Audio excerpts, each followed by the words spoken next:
E aí, pessoal, tudo bem? Começando uma nova área da Termo, que é gás ideal ou gás perfeito.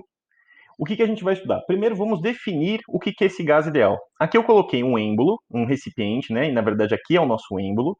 Esse êmbolo ele pode tanto subir quanto descer.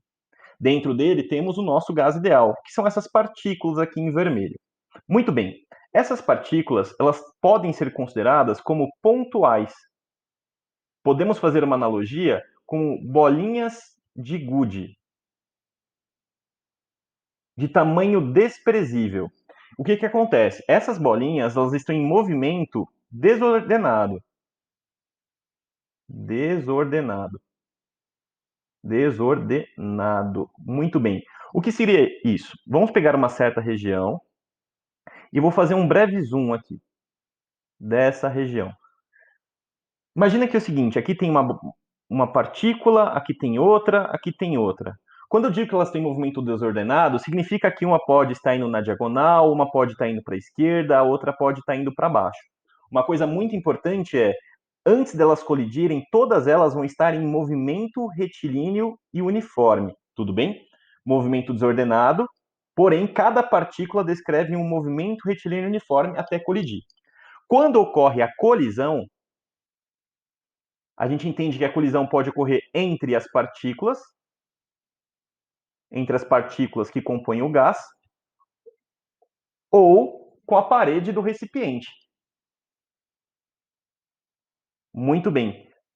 Todas essas colisões, falhou a voz aqui, elásticas. Ou se quiser chamar, perfeitamente elástica. O que significa isso? A energia ela vai se conservar, não vai ter perda de energia. Uma outra coisa muito importante é que todas as interações que ocorrem, o que é interação? Uma partícula interagindo com a outra, ou a partícula interagindo com o recipiente. Todas as interações são puramente mecânicas. O que significa isso? Não corre o risco de uma partícula desse gás interagir com a outra eletricamente. As interações são puramente mecânicas. Tem que ter o contato. Quando eu digo contato, é uma maneira da gente entender a situação. Tudo bem? Então, as interações são mecânicas. Outra coisa muito importante, esse gás aqui, por fato dele ser ideal, ele não sofre mudança. Gás ideal não sofre mudança de estado físico. Espera aí que falhou aqui a caneta. Não sofre mudança do estado físico. O que significa isso? Significa que esse gás não vai virar sólido, não vai virar líquido. Ele é gás e ele é um gás ideal. Então, o estado que ele está, ele vai permanecer em gás. Pode ser que varie algo, mas ele vai continuar no estado gasoso. Uma coisa muito importante é o seguinte, mas professor, é possível que um gás real ele tenha um comportamento desse gás ideal ou gás perfeito? É possível uma aproximação. Se a pressão for pequena e a temperatura desse gás for alta, o comportamento desse gás real se aproxima do gás ideal. Tudo bem? Mas o exercício, os problemas vão informar para a gente se a gente pode considerar esse gás real com comportamento de gás ideal. Fique tranquilo com relação a isso. Tudo bem? Uma outra coisa importante é, essas partículas que estão aqui dentro, elas estão com uma certa velocidade. A gente fala que a velocidade de um gás ideal, a velocidade média das partículas, ela é constante para uma dada temperatura. Se eu alterar a temperatura, consequentemente as partículas ficam mais rápidas ou mais devagar. Então, para uma certa temperatura, temos velocidade média constante. Por isso, ela está escrita dessa forma. Muito bem. Feita aí a definição do gás ideal, dessas partículas, como que a gente estuda o gás ideal? Não tem como estudar partícula por partícula. A gente vai ficar louco porque não vai ter como. Tem muitas partículas lá dentro. Por isso a gente define variáveis de estado, que é a parte 2 aqui que a gente vai ver, de um gás ideal. A variáveis de estado, a gente estuda o macro. O que é o macro? A gente estuda o gás como um todo, o que está lá dentro desse recipiente. A gente estuda três características. V, que representa o volume do gás. Volume do gás. Aí você tem que entender o seguinte, quando você fala do volume do gás, não é o volume da partícula, é o volume que ele ocupa. O volume do gás, ele é igual ao volume do recipiente. recipiente. É importante ressaltar que volume no sistema internacional é medido em metro cúbico, mas é muito comum aparecer litro também. Vou deixar aqui uma transformação. 1 metro cúbico equivale aí a 1000 litros, caso vocês precisem. Muito bem. Outra coisa importante, outra grandeza importante é a pressão. A pressão que esse gás exerce. A pressão do gás ela está associada às colisões. Afinal de contas, essas partículas vão colidir com o recipiente e vão colidir entre elas. Então, a pressão está associada à colisão. E as unidades que a gente usa no sistema internacional é o Newton por metro quadrado, que pode ser chamado de Pascal. E temos também aí o ATM. Só que como que a gente faz aí a conversão? Anota no seu caderno que 1 Pascal, fiz errado, vou apagar. 1 vezes 10 à quinta Pascal equivale a 1 ATM. Aí, se caso for necessário converter, é importante saber essa conversão entre as pressões. Muito bem. Outra grandeza muito importante é a temperatura que esse gás vai se encontrar. Temperatura. E a temperatura está associada à velocidade média das partículas. Ou seja, se essas partículas tiverem uma velocidade média maior, é porque a temperatura aumentou. Se a temperatura diminuiu, a velocidade média dessas partículas diminuiu.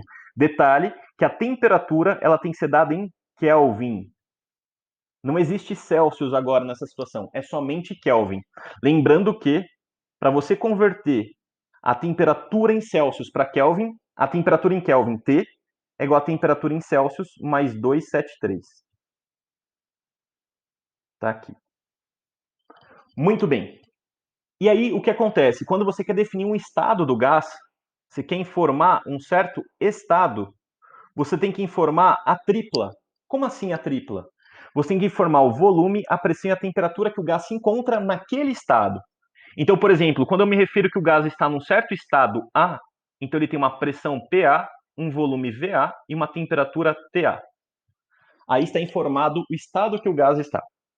Muito bem. Uma outra coisa importante é equacionar, que aí vem na equação de Clapeyron. A equação de Clapeyron, o que ela faz? Para um certo momento que o gás está, vamos supor aqui, ó, vamos analisar essa situação.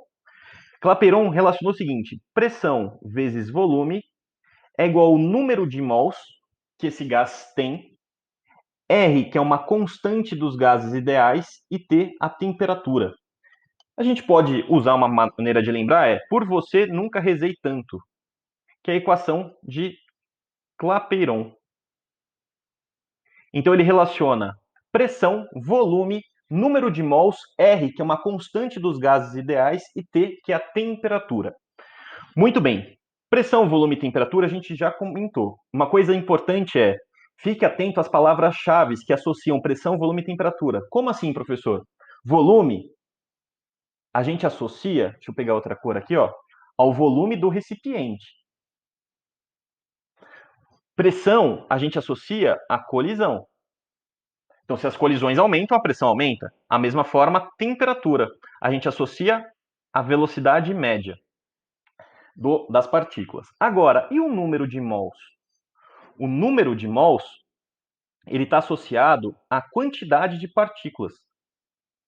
Quantidade de partículas. Que na química a gente pode calcular esse número de mols como a massa que a gente tem do gás, porque afinal de contas, quanto mais partículas, mais massa a gente tem, dividido pela massa molar do gás. Essa é uma equação que a gente vê lá na química. Beleza? Ah, detalhe, o número de mols ele é medido em mols. Outra coisa importante é a constante dos gases ideais, o R. Como ele é uma constante, são dois valores que a gente acaba usando. Aproximadamente 0,082 atm, litro mol Kelvin. Muito bem, apareceu uma coisa que não era para aparecer. Fique atento. Caso o exercício dessa forma, a sua pressão tem que ser em atm, o seu volume tem que ser em litro, o número de mols em mol mesmo e a temperatura em Kelvin. Muito bem, outra unidade que pode aparecer é a unidade do Sistema Internacional, que é o zero, falei errado, 8,31 Joule mol Kelvin. E aí, se ele chamar aqui de Joule, saiba que a sua pressão tem que estar, tem que estar em Pascal e o seu volume tem que estar em metro cúbico. Aí fica Joule mol Kelvin.